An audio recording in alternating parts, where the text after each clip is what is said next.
Au 1er janvier de cette année, mesdames et messieurs, mes chers compatriotes, 90% des universités françaises seront autonomes. Qui l'eût dit? Qui l'eût cru? Qui aurait pu imaginer qu'en 3 ans,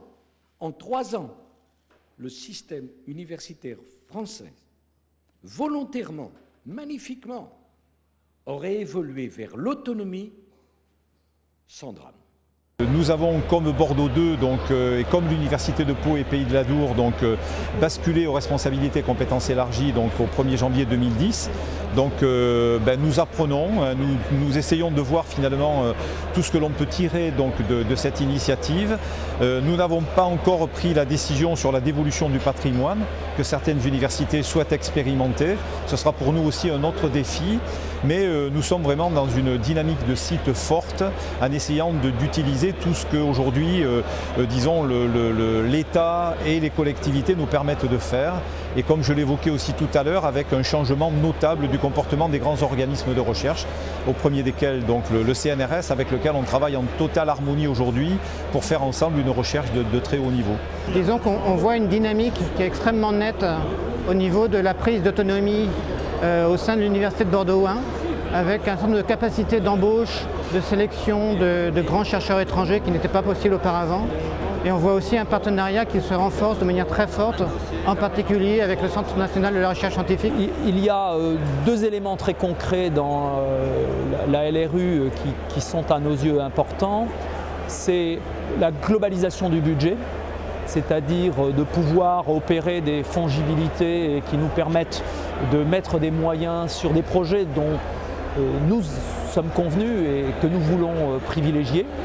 Et d'autre part, évidemment, d'avoir la totalité de la masse salariale. Depuis 3 ans, mesdames et messieurs, les universités ont vu leurs moyens de fonctionnement augmenter de 18%. Elles n'avaient jamais connu cela auparavant.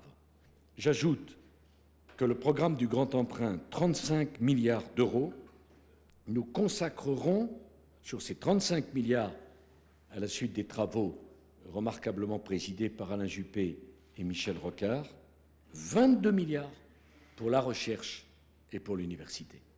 Disons que l'engagement de l'État aujourd'hui et le rôle majeur qu'a joué la ministre de l'Enseignement supérieur et de la Recherche, Valérie Pécresse, il est clair que l'université globalement n'a jamais disposé d'autant de moyens, donc ça c'est une réalité.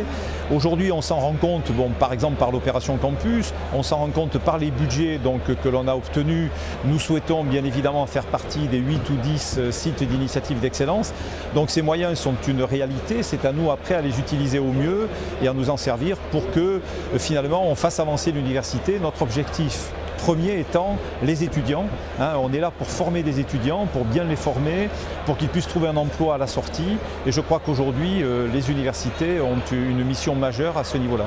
Et pour nous, la venue du président marque vraiment la reconnaissance du fait que Bordeaux est en train de se positionner dans ce top 5 des grands sites de recherche français.